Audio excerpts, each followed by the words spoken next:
I'd like to welcome everyone to our December council meeting. Ask that you please rise, have a moment of silence for our troops that are currently serving in harm's way, and if you'll take a moment to remember the victims of the terrorist attack in San Bernardino as well.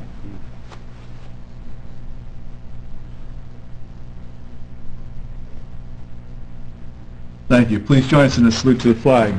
I pledge allegiance to the flag of the United States of America and to the republic for which it stands, one nation, under God, indivisible, with liberty and justice for all. Thank you. Please be seated. Ask the acting clerk to please read the sunshine notice. This meeting is held pursuant to the New Jersey's Open Public Meeting Act. Adequate notice of this meeting was advertised on January 11, 2015 edition of the Trends and was provided to the Star Ledger, Daily Record, and North Jersey Herald News on January 11, 2015. Adequate notice of this meeting was also posted on municipal bulletin boards, filed with the acting borough clerk, and provided to those persons or entities requesting notification. Roll call, please. Councilman Frida? Here. Councilman O'Doherty? Here.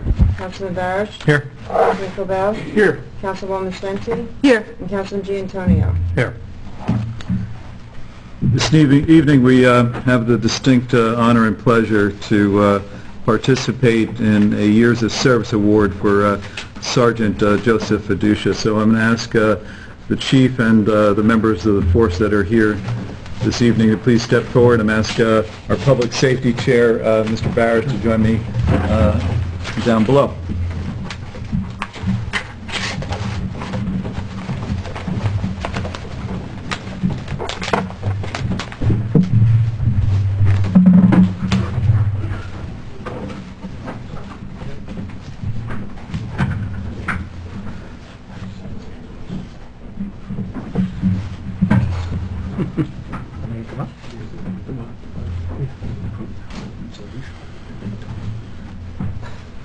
Step a little closer. I don't know if it's a sergeant or me, but congratulations. Quick date on Sergeant Fiducia, August 1st, 1989. That was more than 2 years ago, and I think a little bit more than 25 years. Joe has just been an exceptional member of our police force, and he's one of those individuals that has a strength of character that is pretty quiet, but pretty understood, I think, by the membership of our fine police force. I understand he's thinking about moving to Florida or something. He's been so warm in New Jersey. I don't know why anybody would want to leave our fine state, but maybe that up to him and his lovely wife and family as well. But I just want to tell you, Joe, that on behalf of the Mayor and Council, you will be sort of nice. Really just can't put it in words all the words next.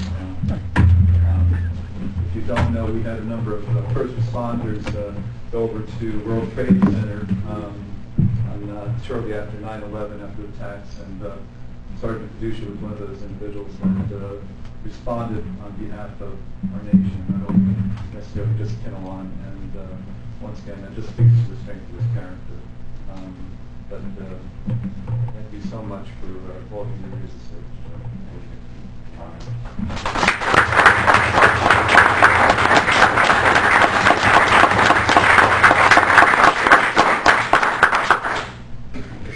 Well, when you spend 27 years in the police department, you leave with a couple plaques and some great friends and some wild stories. And I was going through your personnel file today, and I was going to highlight just a couple that I came across. Oh, I remember that. The first one was a Sunday in January 1992. I took a day off. Joe took that shift. Later on that shift, he met a Laurel Ashley McInerney. Joe was probably one of the first people on earth that she ever saw because he helped deliver her at a house in Snowgrass. Something that you don't forget. Should have been mine. Should have been mine, but I took the day off.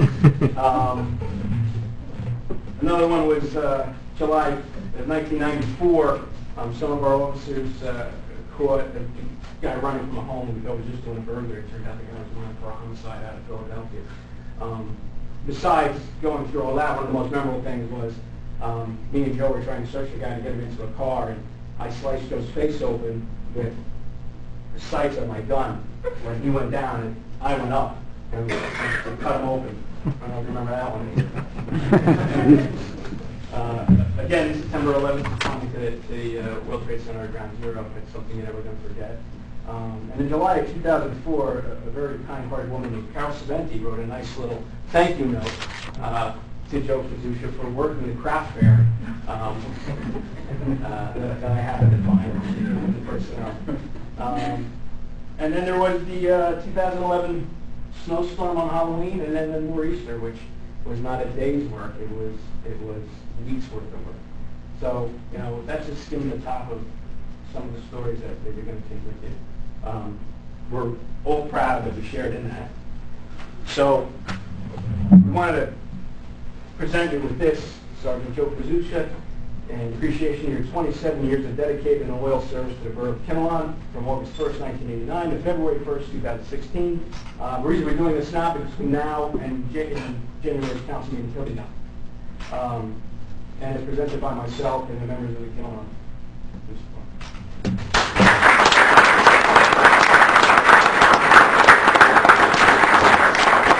With us today is Joe's wife, Kathy, his son, Joseph, and his daughter, Lena. And Kathy, to you. It's not easy. Being married to an officer, so we appreciate you letting us have him for how long we had him. And we want to give you guys the best of your fall. The memorial letter.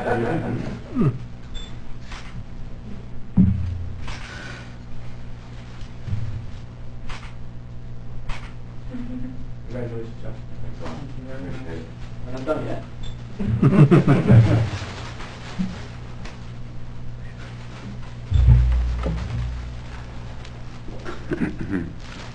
For those who don't know, I am Lieutenant Joseph Bacal, the other officer. I've got the distinct honor of being chosen from the PBA to present the PBA flag. I know Joe from day one, okay? Right from when we decided to take this test, to all the interviews, to being down in Elizabeth, New Jersey, taking out psychological exams. Noted when he was in the academy, right out, and back then, we talk about the cars we driven, we were talking about before, an old Dodge Ram Charger had no floorboards in it, and an old big, huge Suburban that we used to talk about called the Tarry-mobile. Those that know that is an old TV show back in the 70s. It's the green and white machine that they used to bring to the academy. Back in 1989, we belonged to Local 198, which was basically a local of Butler, Kinnelon, Riverdale, and we had Bloomingdale involved too. We broke off of that and created our own local in 1990, and Joe happened to be one of the founding members of that. I know it has been hard, it has been easy for you in 27 years to be known as the other officer, Joe. But I will say that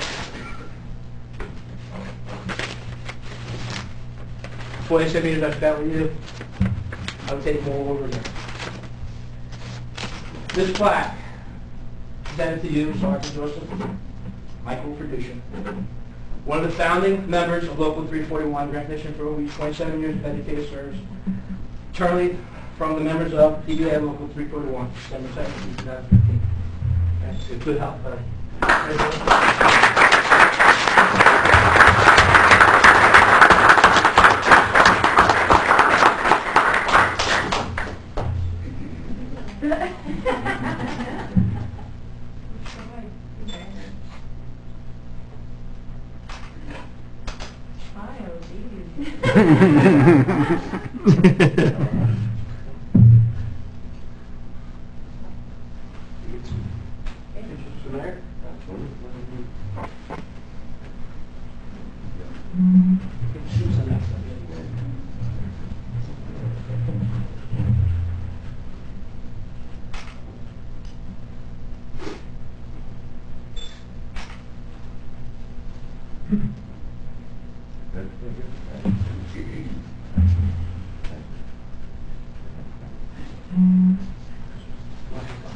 Thank you.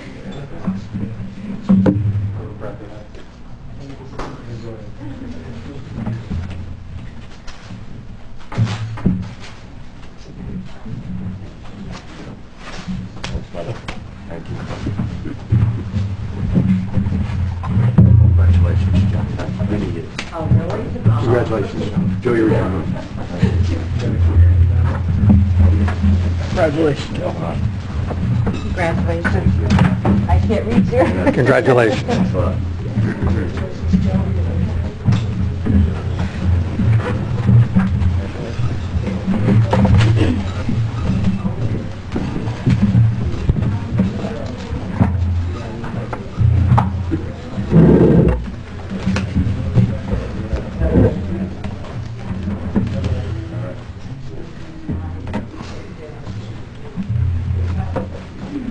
Move on with the agenda at this point in time. I'll ask that the acting clerk please read the treasurer's report. The Treasury's reports indicates we started out with cash on hand as of October 31st, 2015 in the amount of $2,222,267.32. Receipts for the month of November totaled $9,622,898.74, with disbursements amounting to $5,314,580.04. The new balance on hand November 30th, 2015 was $6,530, $6,530,586.02. I'm tight, sorry. Someone offer that, please. So moved? Your second. Second. Roll call, please. Councilman Farita? Yes. Councilman Modarity? Yes. Councilman Barish? Yes. Councilman Cobell? Yes. Councilwoman Senti? Yes. And Councilwoman Giantonio. Yes. If it's okay with council, I'd like to move a little bit out of order. This evening, we have with us our municipal planner, Joe Burgess, and under the consent agenda, we are going to be taking under consideration Resolution 120215, adopting the housing element and fair share plan for the master plan. The planning board met before this meeting and adopted a resolution doing exactly that, and they have referred and recommended to the governing body that we once again accept the recommendation to adopt and pass a resolution to that end this evening as well. But I'm going to ask if it's okay with council for Mr. Burgess just to give us a brief overview. And I'll emphasize brief because it can be lengthy, but please, Joe, this is in all seriousness, very important subject, and I want to make sure that the council has all the information necessary to understand exactly what action we're taking Yes. this evening. So welcome. Thank you. Good evening, everyone. The action that you're taking actually is to endorse the housing element and fair share plan to enable us to file it with the courts and thus adhere to their court order that requires us to file a housing element and fair share plan with the courts no later than January the 4th of next year. Let me give you some very brief background. I know many of you have heard this before. The state of New Jersey has required every municipality to provide for the manner in which they are going to accommodate its fair share of affordable housing. Joe, just let me interrupt you for a moment. Tammy, would you mind opening the door so we are still in open session?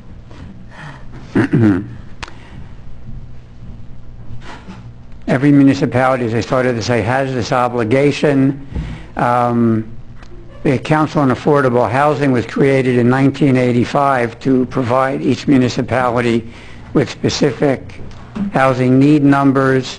They've done that through 2 iterations, but with the beginning of their 3rd iteration in 1999, they seem to have gotten hung up a little bit, and it's been 16 years, and they were never able to provide for us a legitimate 3rd round obligation.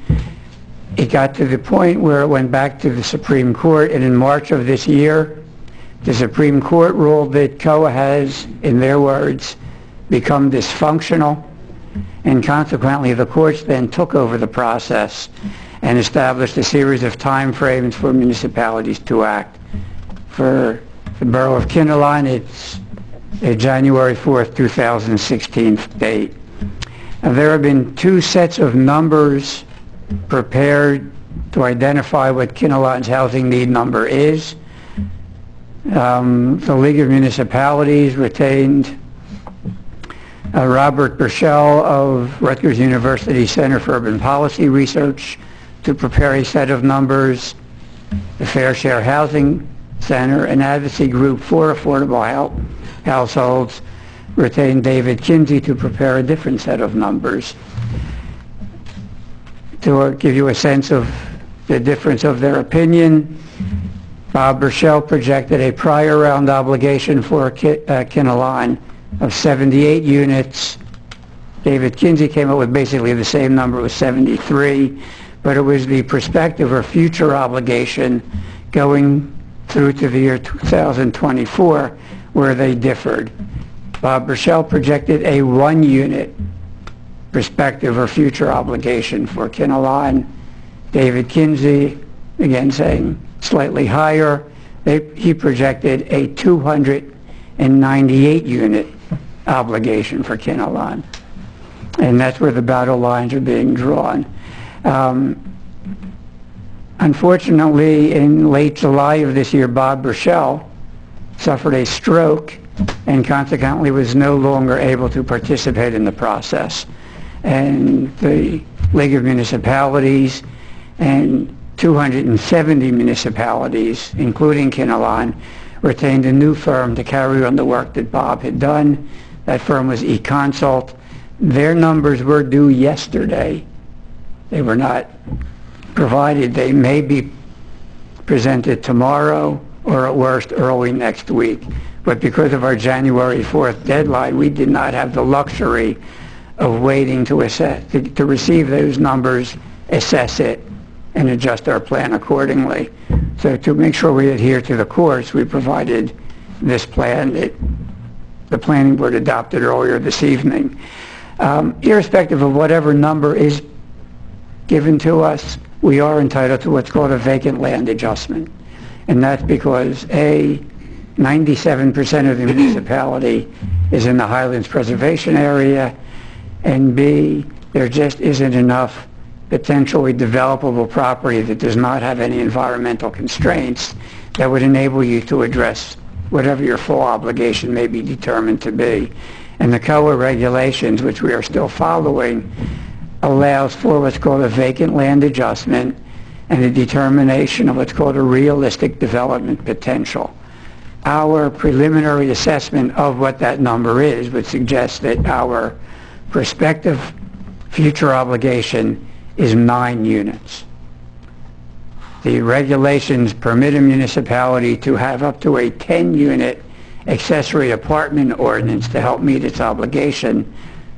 In this instance, it would fulfill the entire prospective need. We additionally have Kinnelon Ridge, 295-unit apartment complex, which contains 54 affordable rental units. We're entitled through the regulations to get 18 additional rental bonus credits. And between that and the accessory apartment ordinance, we feel we are affirmatively addressing the number of units to the extent that we can. Now, as I told the planning board earlier this evening, and have had this discussion previously, because we are awaiting eConsult's numbers and they may differ slightly from what I've suggested our obligation will be, we may in fact have to come back to you early in 2016 and have an amendment to the plan.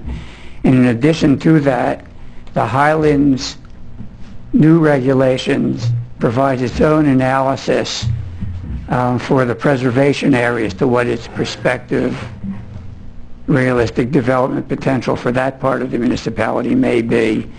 We only received that information about 3 weeks ago. We are obligated to take their mapping, analyze it, and give them what we perceive to be the new number that that analysis would project. We are still in negotiations with them on some of that information, so it's not complete as of tonight, and that may also force us to do a slight adjustment. Finally, There is the issue of our one-unit prospective number versus Kinsey's or Fair Share Housing Center's 298-unit obligation. Judge Hansberry has indicated that he anticipates finalizing that, whatever the number may be, by late January. And once we know what that specific number is, we may or may not have to adjust this plan accordingly. But I will have to get back to you on that. But for the purposes of tonight, the planning board has adopted the plan pursuant to the applicable regulations. Your responsibility, if you see fit, is to endorse the plan so we can file it with the court prior to January 4th. Thank you, Joe. Does anyone have any questions for Mr. Burgess? I do, if I may. Mr. Burgess, just a couple of questions, and some of these you may have answered in your talk, but I just want to clarify. The definition of a unit, I know you said before we can use, what, up to 10 apartments as units? So what is the legal definition of a unit, though? You're specifically referring to the 10 accessory apartments? Yes. Accessory apartments are something found on a single-family residential lot. It may be either an apartment above a garage, could be an apartment in a large house. So I used the example the other night in Alpine, setting aside a portion of the west wing of one of their homes for an affordable unit. Those are the things that would qualify as an accessory apartment, provided that they become deed restricted for a period of years to be occupied solely by an income-qualified affordable household. An income-qualified affordable household is one whose income is either 50 or 80% of the region's median income. Okay. You said the other side, if I understand you correctly, the other side hasn't filed their plan. It was due today, I guess you said, or yesterday, and they haven't filed it yet. If they had filed on time, would our plan have addressed their plan at all and responded, or is that not the purpose of our plan? No, well, in the end it is, but unfortunately, given the time constraints, if they published the numbers yesterday, in terms of analyzing that numbers and see how we would have had to adjust the numbers, we would have only had till early next week It wouldn't be done. to meet the time frames for public notices and whatnot. And beyond that, we do have to adhere or recognize the schedule of the planning board and the council in order to also meet that, have both of you meet over Christmas holiday Right. before January 4th. Will we be given an opportunity to address the other side's numbers at some point? Actually, let me rephrase that though, because Sure. they are our numbers. You signed on to the consortium to retain eConsult to prepare what is actually your share of the regional housing need. You do have the opportunity, if, for example, it is much, much higher than we ever perceived. You are not obligated to adhere to that number, but unfortunately, then that would leave us solely with David Kinsey's 298-unit figure. Right. And you sort of answered my last question. You said the judge will have the numbers by the end of January. Is that the numbers for the whole consortium? Yes. Okay. Oh, for his region, yes. Right, right. If asked, I would suggest that, that's a rather ambitious schedule. Judge Hansberry has Morris County and 2 other counties under his vicinage, I believe, so that's a lot of municipalities to deal with in a relatively short period of time. Okay. All right, thank you very much. You're welcome. Any other questions, Mr. Burgess? Just a quick, so the units that we would need, where are they going to go in Kinnelon? I mean, you don't know the answer to that, but I'm saying with the Highlands, so I'm assuming we'll be adding apartments to people's houses and Well, your obligation is to provide the regulatory approach to make it happen. You are not obligated to construct it yourselves.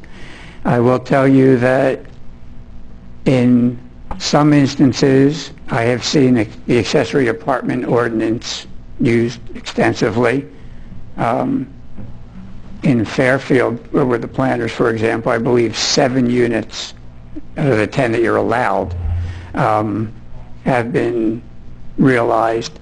But in many municipalities, I have not seen any. You only have to adopt the ordinance that would permit those accessory apartments. You don't have to build them or encourage people to build them or otherwise make it possible. You just have to create the opportunity through the legislative process. Many people believe that's a relatively painless way to fulfill a need. And that's probably one of the reasons why you're limited to 10, because it's a way that you can fulfill your need for up to 10 without making very drastic changes in some settings. Every town I represent, either on the borough side or the planning board side, is using that strategy for at least 10 of their need. In your case, you're fortunate that you're unlikely to have a very significant additional need. And just to come back, Mayor, if I may, to what Cliff indicated, the e-consult report, and then Joe made this clear, is our report. Okay, I misunderstood, yeah, That's okay. thanks. The Kinsey report, which is the planner who represented the Fair Housing Council, is the far more aggressive report that is the report we're seeking to respond to.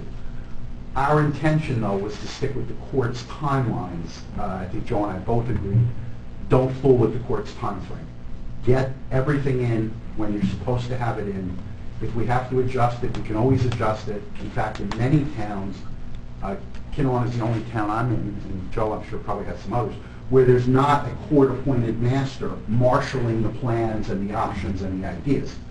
Kinnelon is fairly straightforward. Our intention is to submit the plan to the judge next week and deem our obligation complete. If it turns out e-consult's numbers make us adjust our plan a little bit, that's really part of this process. You're intended to adjust your plan as the situation evolves, probably over the next, they're saying 1 month. I would be shocked if it's not the next 4 or 5 months.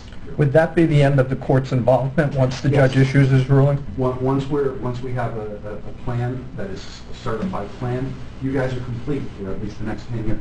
You're good. The question was asked at the planning board, how do you get there? And I think we had some discussion about partnering potentially with a nonprofit to develop affordable housing in Kinnelon once we know what our obligation is. So typically that's a way to make an accommodation or at least to move forward.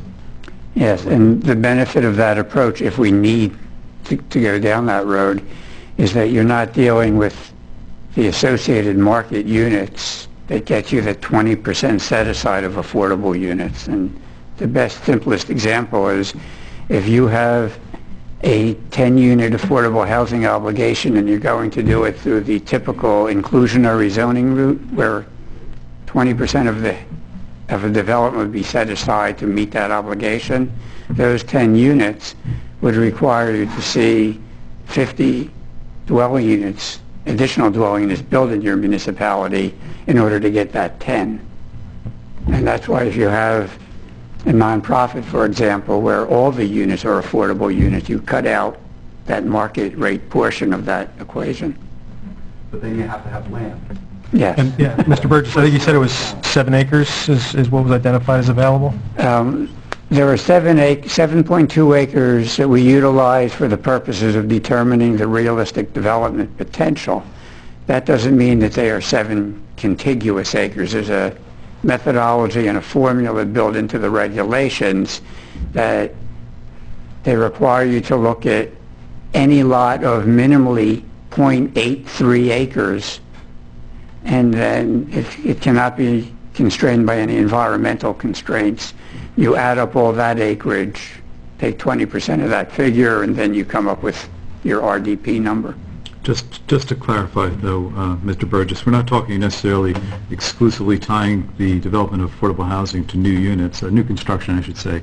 You can actually develop affordable housing units on an existing lot with an existing structure, providing that zoning permits it. That is correct. So just wanted to make sure the council understand, we're just not talking about doing a construction process here, a project to get us to satisfy the obligation units. And the Highlands is on board with this? Pardon me? The Highlands is on board with... The Highlands doesn't vote one way or the other on the merits of any municipal plan.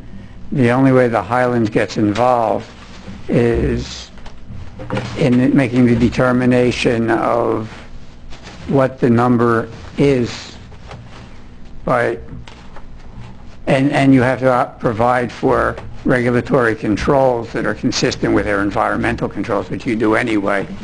But other than that, they don't get involved.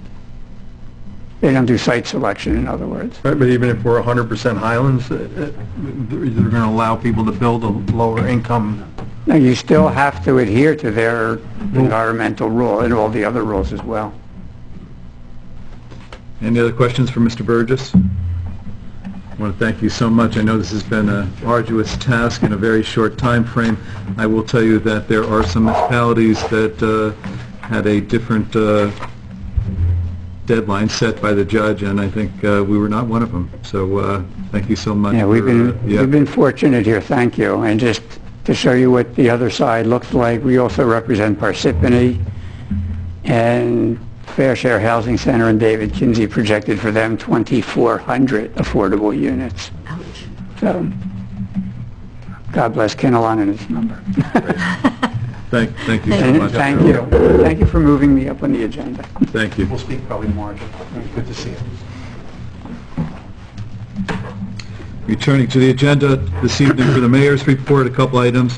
First and foremost, I want to start off by wishing our residents and the council a very, very Merry Christmas. This is a exceptional time of year, and I think that if you saw the faces of the children that were here to welcome Santa Claus, you would understand for some of us it's even a bigger event. But once again, I just think on behalf of the mayor and council, Merry Christmas to Kinnelon. As part of our restructuring and rebuilding process, we have identified and hired a municipal chief financial officer. Kelly Lombardi is now started, and I think that we've identified someone that ultimately I think is going to have the talent to help us get into a more stable position than where we are today. We have a lot of back work to do. Our CFO actually left in shortly after January, so I know that our treasurer has done a good job of trying to keep us current, but the volume of work has been a little bit overwhelming. To that end, we have on our agenda tonight a authorization 121415, which is an authorization for Phoenix Consulting Group, LLC, for financial support and staffing services. Once again, I think that the volume of work that he is being presented to the new CFO is a little bit onerous, and we're going to assist in that process. We have a deadline for next year's budget for April adoption, and I'd like to see that we make that date. We also have on the agenda tonight the approval of the appointment of a court administrator. Ashley Fritz was identified by our judge through an interview process as someone that ultimately would be, I think, a good addition to our staff. So we will be taking her appointment under consideration this evening. I wanted to mention to the public that on Friday we got a big check. $1,046,500. That is the proceeds from the excess sewer capacity that Bloomingdale and Kinnelon entered into with Riverdale. And it was a interesting process, and I think that as I mentioned during the budget process, we actually used some of those dollars to offset the tax levy this year, and we're able to hold the rate flat. But I really want to thank Mayor Dunleavy of Bloomingdale and also Mayor William Budesheim for being easy to negotiate with. I think it was a fair deal, but it was rather complex. But I think that as we discussed with the council, we felt that the sale was something that we had the latitude and ability to do. We still have more sewer capacity than we need today for additional buildings. So we did not hamper our ability to move forward with additional construction. But having said that, I wanted to let the public know that we got a big check. Secondly, I know that the treasurer has informed me that FEMA has wired or will be wiring us $680,000. This is in response to an application we put forth for monies related to Hurricane Sandy. And those dollars will go back into the capital fund to retire the debt that we took out to replace Forge Road. So there's an identified specific use of those proceeds from the federal government, and once again I think that will help in our debt servicing expense next year.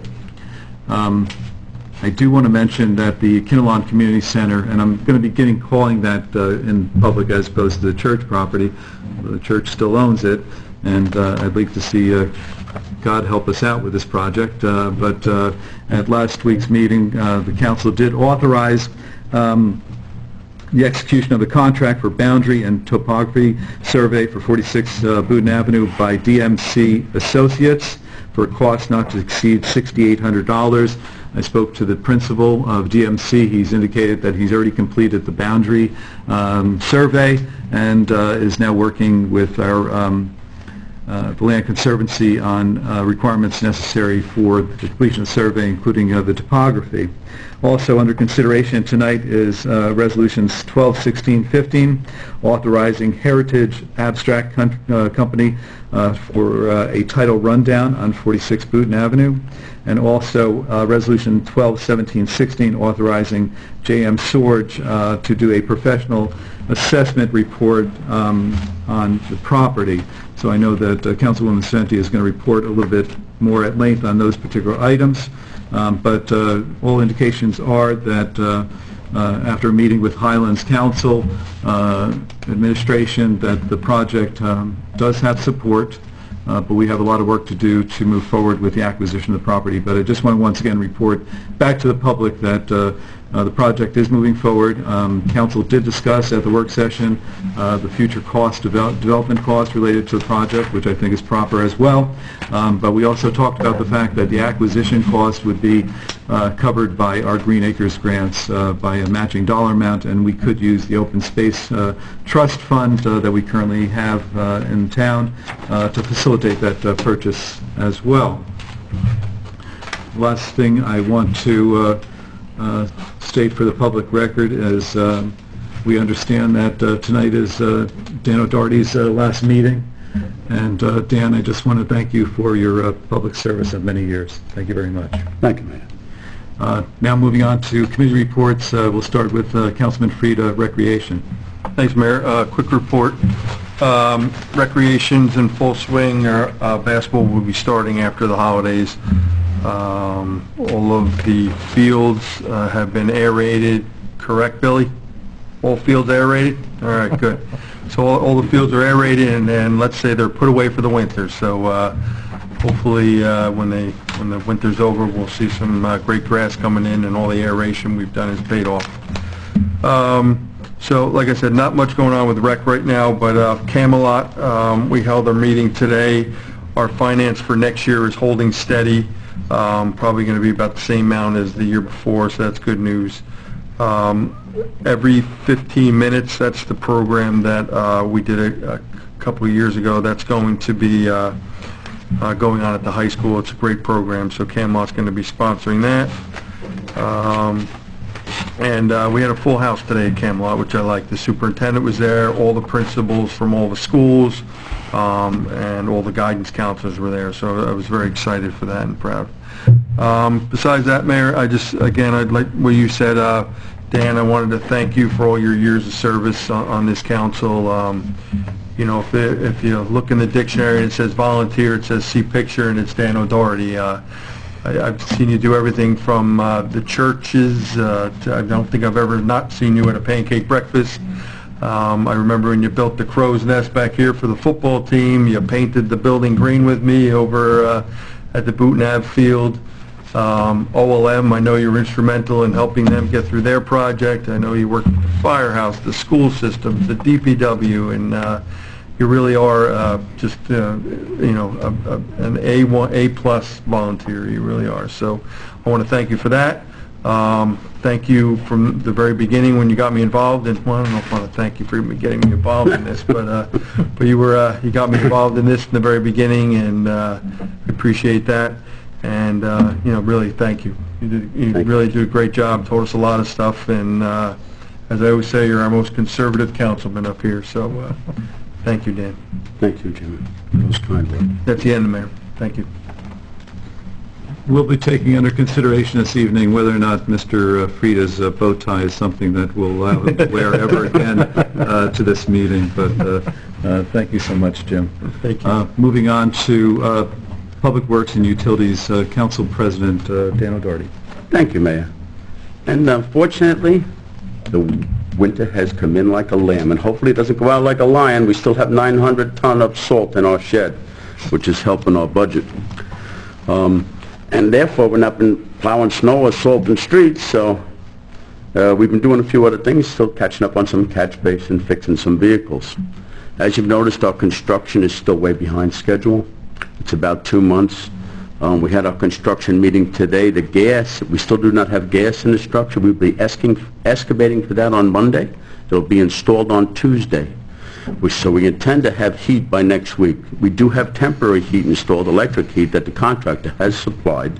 So we'll be moving a couple of vehicles into the facility for this weekend. We're supposed to drop below freezing. So we are protecting our vehicles, and we hopefully by Christmas, we'll be taking over we do have the temporary C of O. We'll be taking over the original facility. The new facility, they're telling us January. I do not foresee that happening until February, so which is way behind schedule. The starting date for the whole facility, okay, and they're on the clock, is June 8th, when they initially started and got the permit. They have 160 days to complete beyond June 8th. If you do the math, they're already in arrears, and there are penalties according to the contract that happen after 160 days.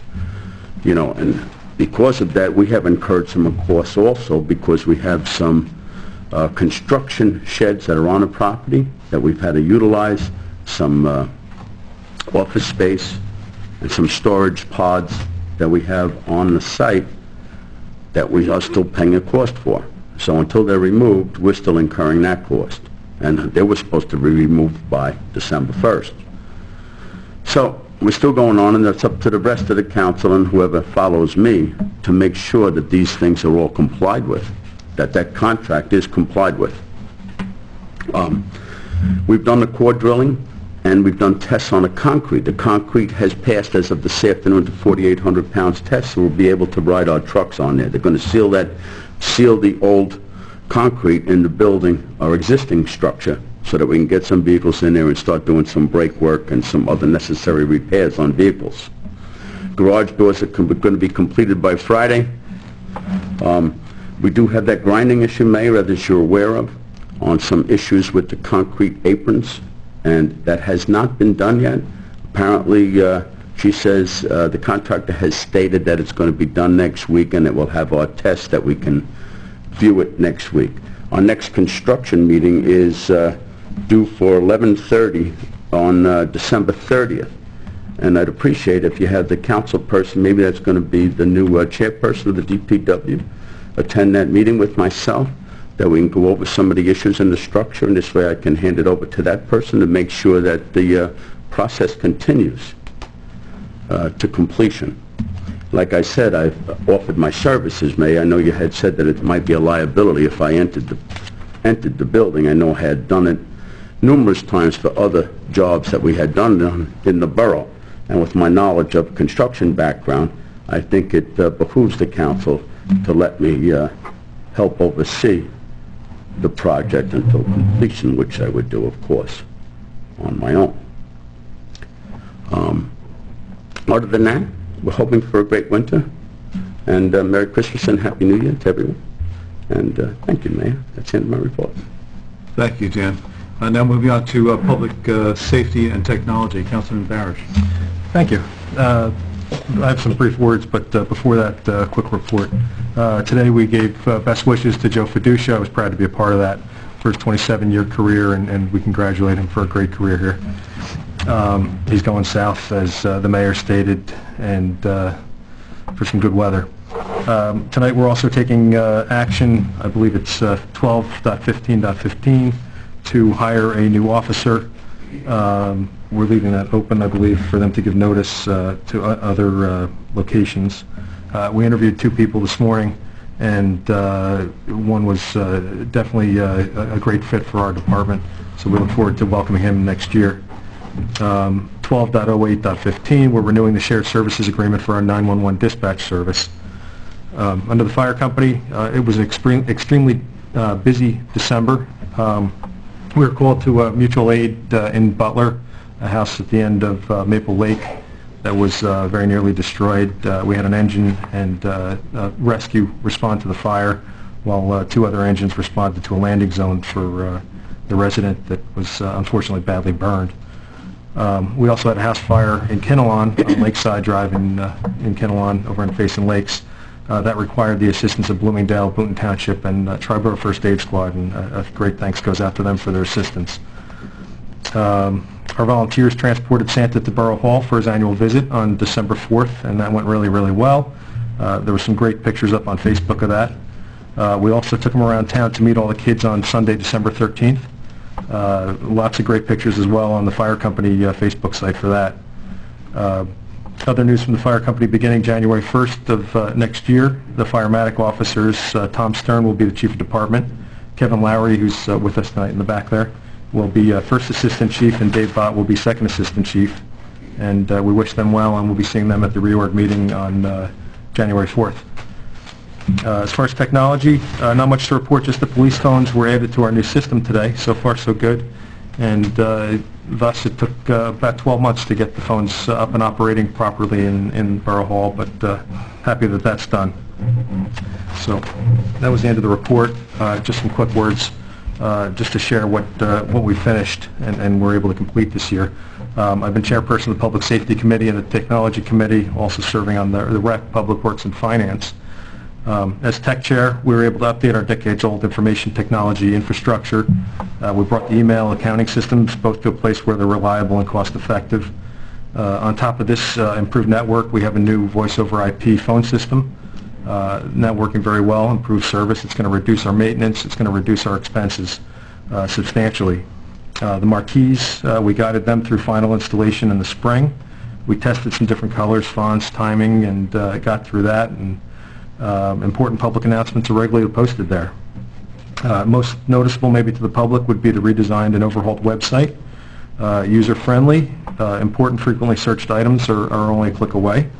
It better represents our community with beautiful photographic images, some of which our community has submitted and we were able to put as a background on the main page.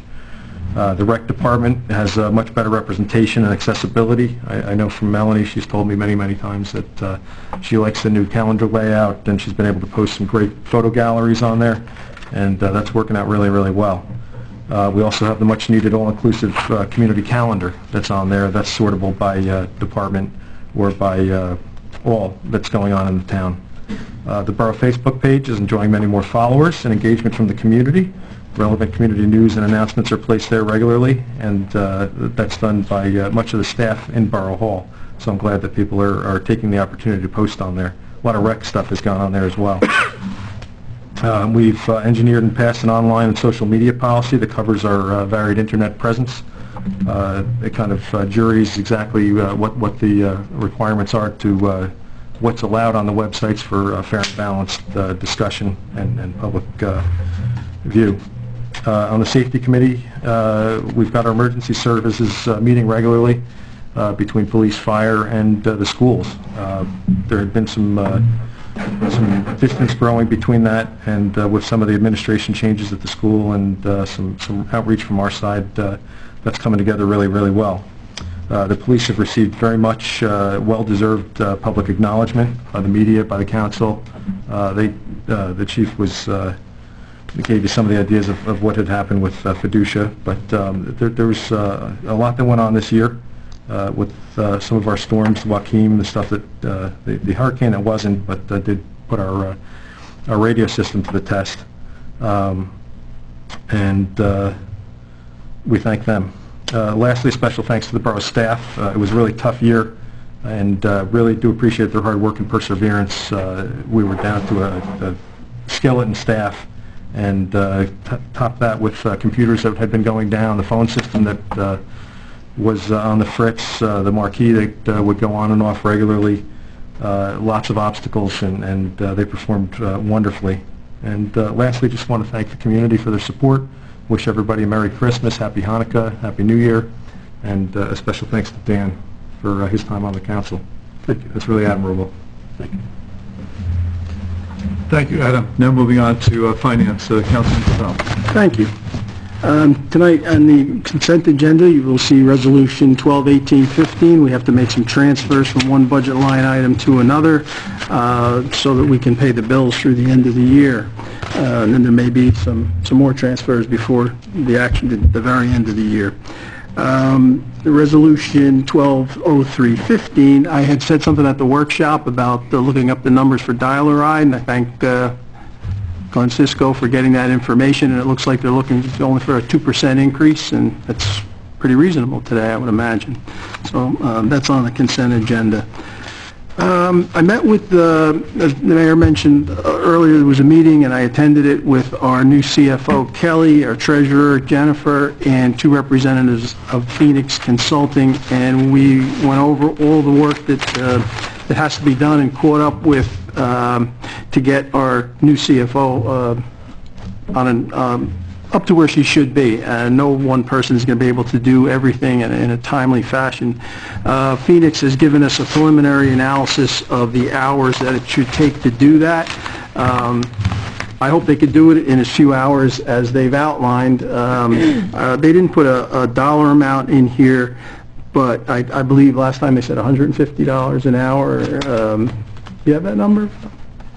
It is $115 for office staffing, right. $50 for $150 partner. Yeah, so I just priced it out at the partner, so obviously if anything will be high, and it's still under $10,000, which I think it's more than reasonable, and I think that's the most efficient way to meet all our deadlines and go forward with that. And then also we're going to have to find a new full-time person in that department to get that, and when we do that, that department will be up and running and straightened out, so to speak. That's the end of my report. Do you want to see that at the end? Oh, you know, I was going to save that for the end, but yeah, I did. No, you're right. I should say, no, I don't want to interrupt. Dan, you know, this is one of the benefits of this job is getting to work with people and getting to know people, and I think for me personally, maybe the best benefit I've gotten from this job is after 12 or 13 years now, I've forgiven you for asking me to get involved 13 years ago. I got over that a few years ago, but I can call you my friend now, and to me that's made it all worthwhile and then some. So thank you very much. You're a hard example to follow. I could never put in the hours and the time that you do. Nobody's got the borough's best interest more at heart than you do, and just as I said, now that I can call you my friend, it's been a great privilege. Thank you, Dan. Thank you very much, Steve. Thank you, Steve. Now moving on to coordinating and open space, Councilwoman Sventi. Thank you, Mayor. I would like to start with an event that took place today over at Kiel School. I was there for the last after-school enrichment class that took place this afternoon, and before the buses let loose and the students went home, there was a fire alarm, and it was not a drill. Turned out it was just a faulty wiring with some water and etc. But I was so very, very impressed and very proud of the teachers, the staff, and especially the children, about, I think it took them between 2 and 3 minutes to get out of the building. First and second graders. And Jack Hines saw us standing, all of us standing out in the rain with umbrellas, everybody trying to crowd under each umbrella. And he made arrangements for us to be able to go over and stay dry over in the back gym over at Pearl Miller. And standing in Pearl Miller and looking at all those students and all those teachers, they have a phenomenal system. They know what they're doing. Your kids are safe. And I was just so touched and so impressed with how professional they all were. And a big kudos to our fire department that came. And I just got a little emotional watching how well behaved those children were. They came out of their classrooms with their 2 fingers up. They were quiet so that the adults could take care of moving them around, getting them to where they needed to be. And to show that level of responsibility at that young age, I was just very impressed. So kudos to Kiel School and the staff and the children, as well as to our fire department. Going on to my report, under Board of Ed, Classroom Close-Up New Jersey, an award-winning NJTV program is featuring Stony Brook School's Mrs. Creedon's class in one of their upcoming episodes. While the air dates are in March and April of 2016, the taping was on December 11th, and the Board of Ed will publicize this event even closer to the air dates. Pearl Miller students gifted Kiel students with a buddy bench. A buddy bench is a simple idea to eliminate loneliness and foster friendship on the playground. Mrs. Struntz, a paraprofessional in Mrs. Cirelli's life skills class, suggested the idea of a buddy bench to the students, and they enthusiastically took on the project. 3 varsity athletes celebrated Division I school acceptance. Seniors Ashley and Victoria Babinski and Lauren DeTorres celebrated recently with family, friends, and faculty. Ashley and Victoria signed on to play lacrosse for Quinnipiac University, and Lauren will be swimming for Colgate University. The Stony Brook Newspaper Club, led by Mrs. Bosch, published its first issue of Behind the Scenes at Stony Brook. You can find the latest issue on the Stony Brook homepage. The 4th and 5th grade students in Stony Brook Community Helpers Club are making by hand fleece blankets to donate to Project Linus. Project Linus is a national organization that provides love and a sense of security, warmth, and comfort through handmade blankets to children who are seriously ill. This project provides a rewarding and fun opportunity to the Stony Brook students for the benefit of other children. 13 PRM choir students were accepted into the Morris Area Middle School Honor Choir. They were accepted into this prestigious Morris Area Middle School Honor Choir. The Morris Area Honor Choir is comprised of top choir singers from the Morris County area.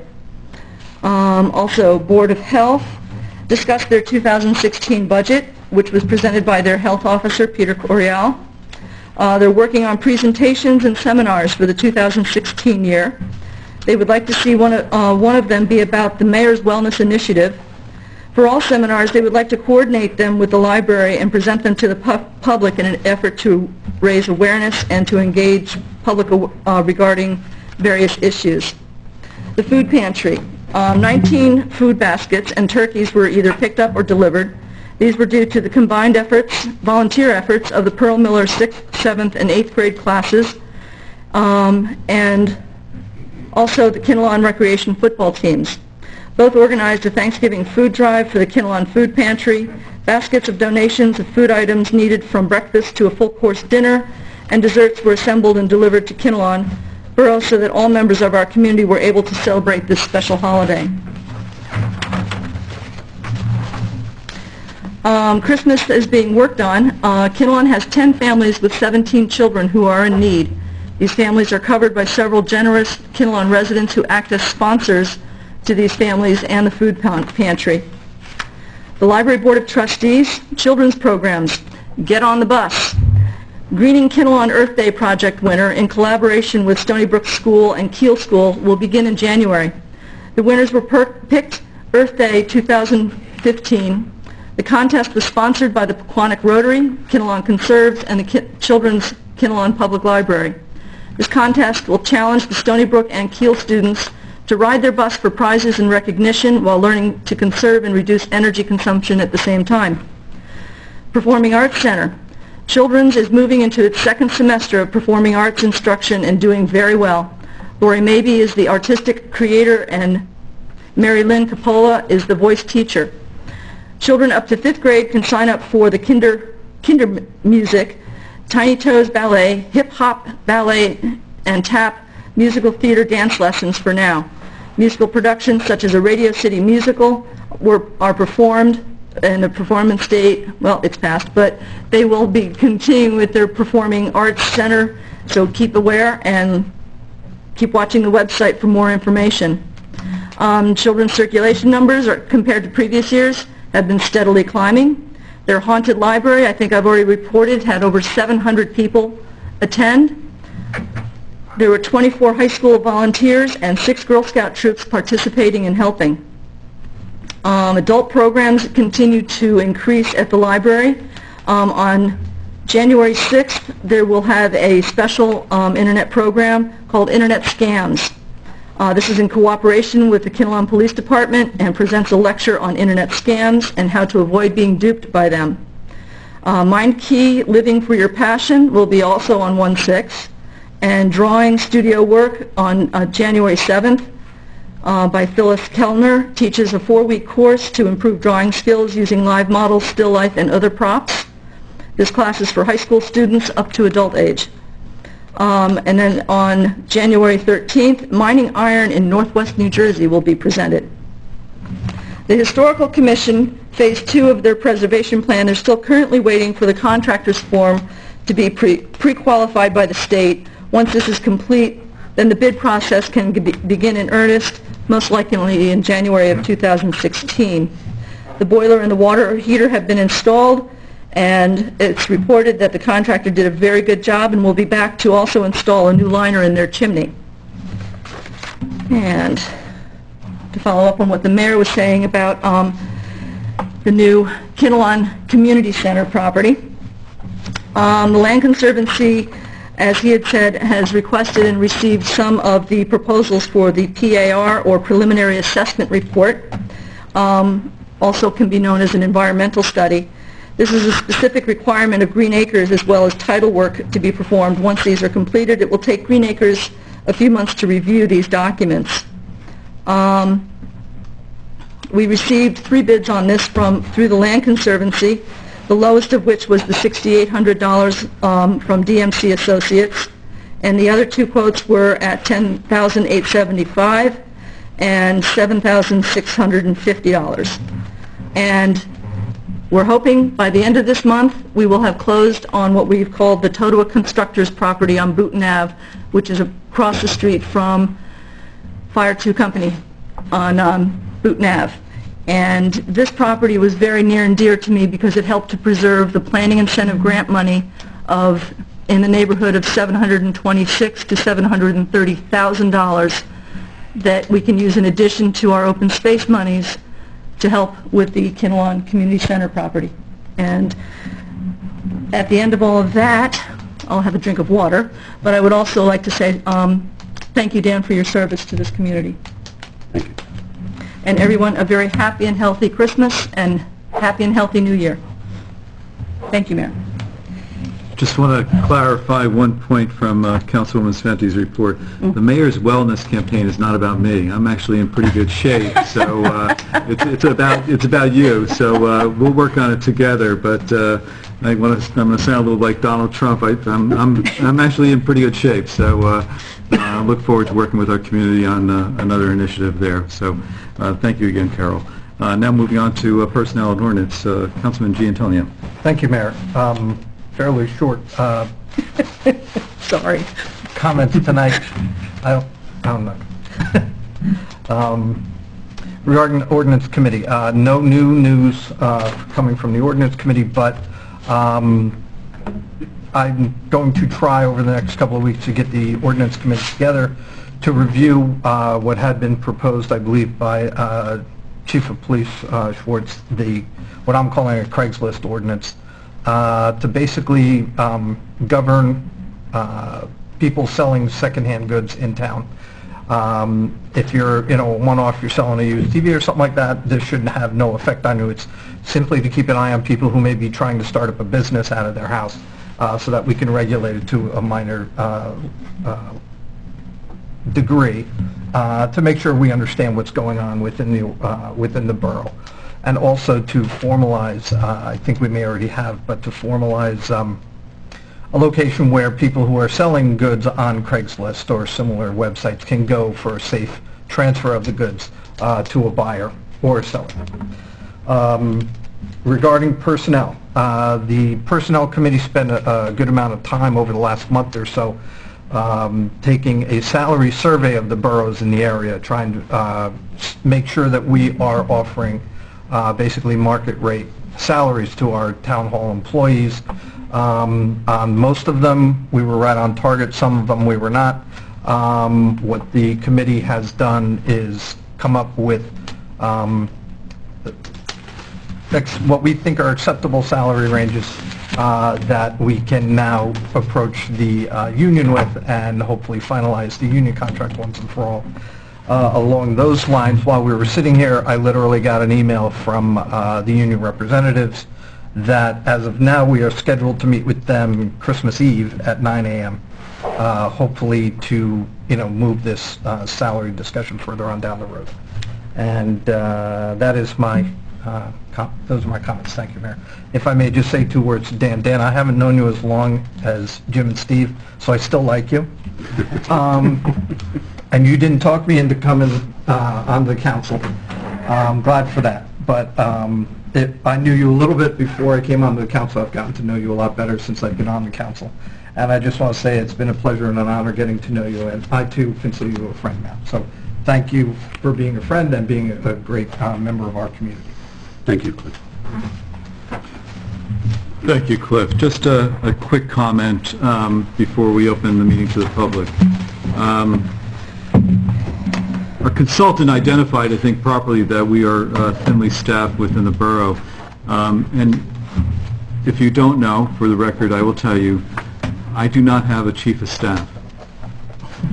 I don't have a communications director. I just rely on the staff that is here to make sure that we're doing what we need to do from an administrative perspective.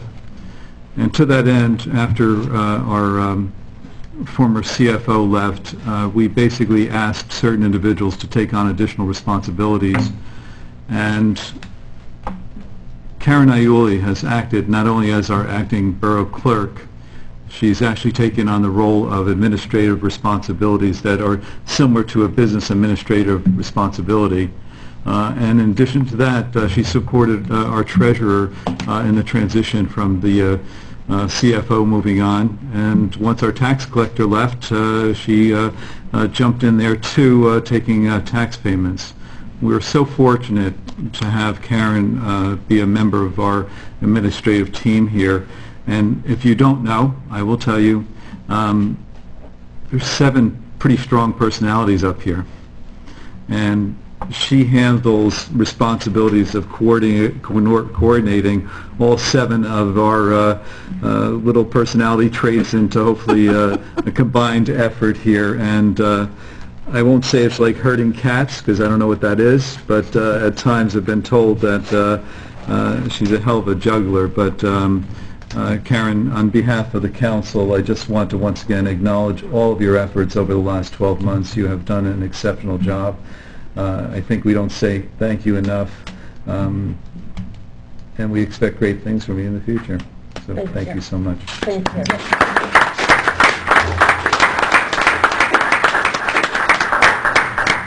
Thank you for the committee reports. I'll now open it to the public. Anyone from the public wish to be heard this evening, please step forward, state your name and address for the record, and be heard.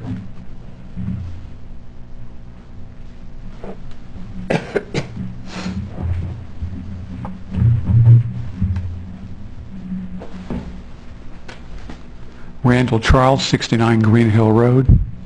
Thank you, Karen. When you come into the Borough Hall, you can see the effort that you and the staff have managed to maintain the last 11 months. It hasn't been easy. Thank you very much. We do appreciate it, and we do recognize it. And hopefully in 2016 it will be remedied. Carol, thank you again for working on that money for the grants. That $726,000 to move towards the community center is fabulous. It's found money. I think everybody in the community should be very happy in the work and the effort on this to bring forward the extra recreation fields, the walking track, the community center. It's fabulous. Thank you. That's a big deal. And that's a wonderful Christmas present for the entire town. Mayor, I think I would have ran with that check for $1 million. Congratulations. Ran where? I don't know how far you could get with the IRS, but anyway, congratulations on the check. I think that, again, that's a real testament and foresight right now of what's going on in the state, because they're looking for more money, and I guess you already heard they're moving towards the gas tax next year, and they've decided to move towards the so-called millionaire tax, which begins at combined incomes of $250,000 a year. But again, thank you, because that's going to come in handy in tax reduction right now. We're definitely going to need it as we get our new tax bills next year.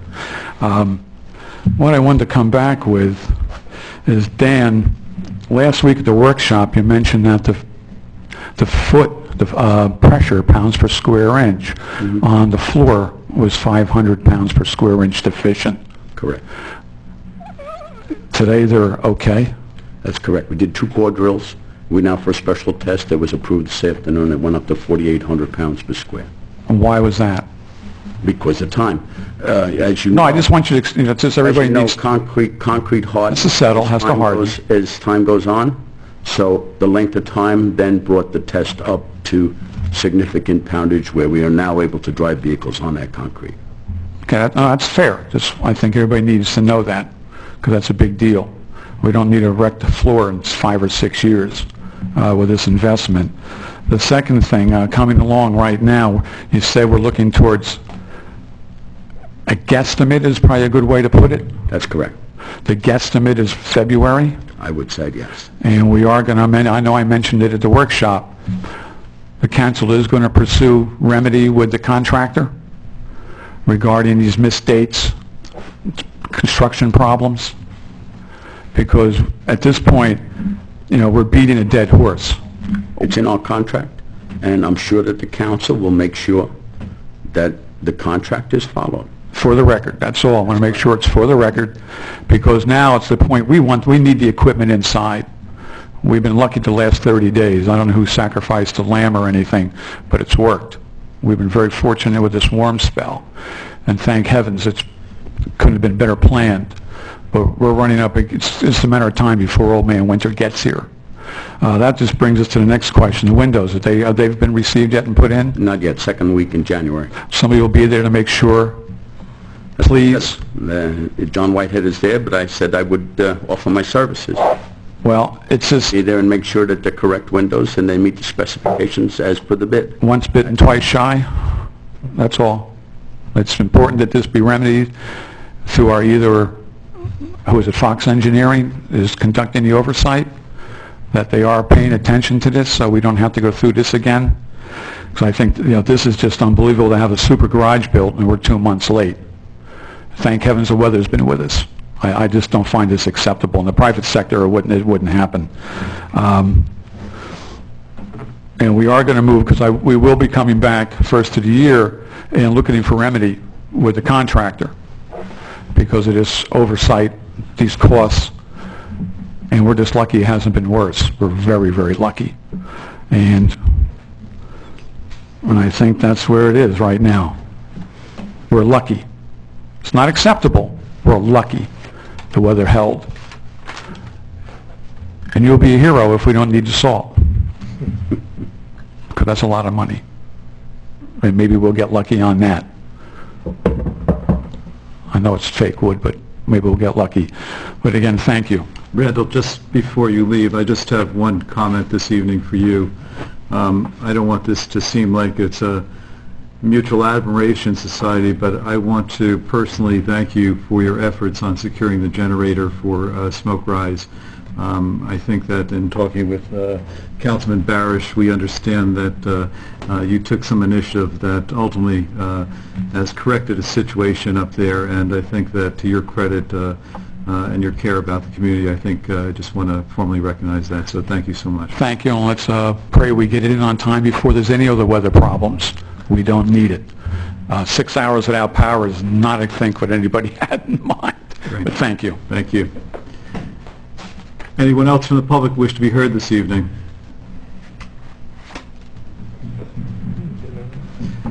If not, I'll close to the public and now move on to the consent agenda, payment of bills. I just like want to to make- point out before we, Before we do that, my parting words. I was going to save it to then, Dan. To save it to the end? Yeah. Thank you. The public was supposed to be. Okay. I think we're going to move pretty quickly. I just want to point out to the council, I think you're aware of this, but in looking through the bills list, we do have a payment to IBN Construction on the list, Corp. on the list tonight, $150,155.11. So just be aware of that, okay? But I will now, if there are no other questions on the bills list, I'll ask for a motion to approve as presented. So moved? Second? I have a motion second. Roll call, please. Councilman Frida? Yes. Councilman O'Dougherty? Yes. Councilman Barrett? Yes. Councilman Cobell? Yes. Councilwoman Scenty? Yes. And Councilman Giantonio. Yes. Thank you. Next order of business is the consent agenda. This is items A through U. We discussed some of these during our committee reports. Any questions or comments on any of the resolutions as being presented this evening? If not, I'll ask for a motion to approve the consent agenda as listed. Make that motion. Motion, do I have a second? Second. Roll call, please. Councilman Frida? Yes. Councilman O'Dougherty? Yes. Councilman Barrett? Yes. Councilman Cobell? Yes. Councilwoman Scenty? Yes. And Councilman Giantonio. Yes. Thank you. Tax collectors report, investment officers report. Tax collectors report for the month of October. During the month of October 2015, the tax collector's office processed a total of $2,483,825.44. The tax collector's report for the month of November.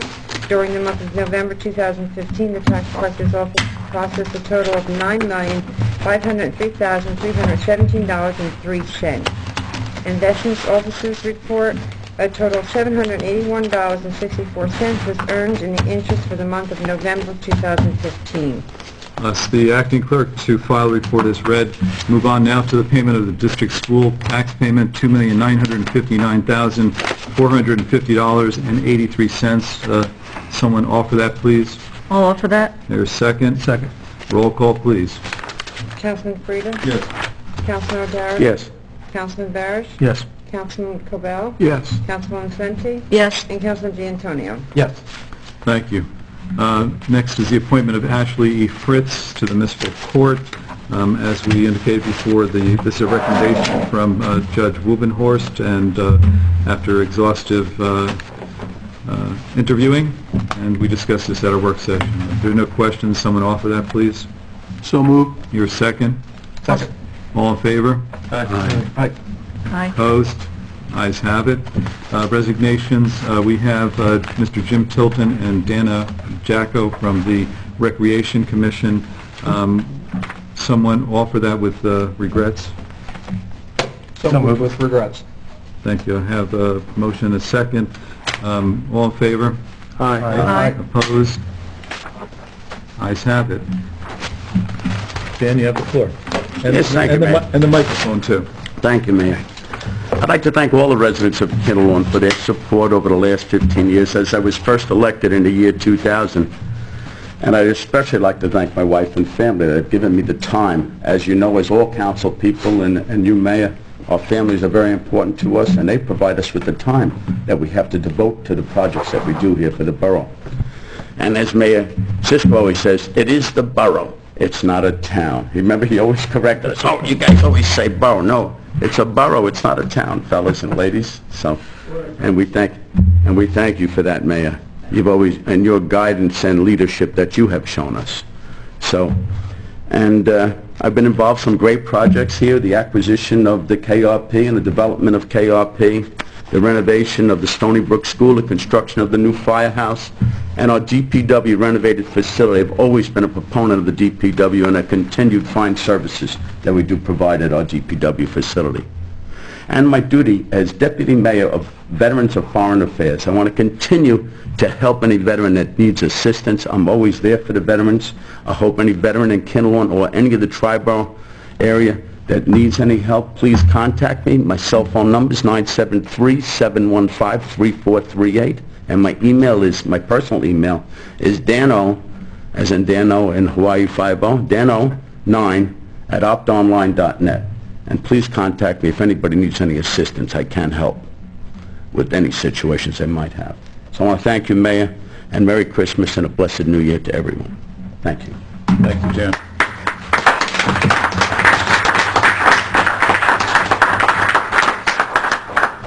I want to thank the public tonight for coming out and, more importantly, helping us to move the meeting along. You've heard it from, I think, everybody up here on the dais. We sincerely wish that you have a very Merry Christmas, Happy Hanukkah, and a joyous and prosperous New Year. I have a motion to adjourn, please. I'll make that motion. A second? Second. All in favor? I heard one aye, so I don't know if that's the aye. Aye. Adjourn. Thank you.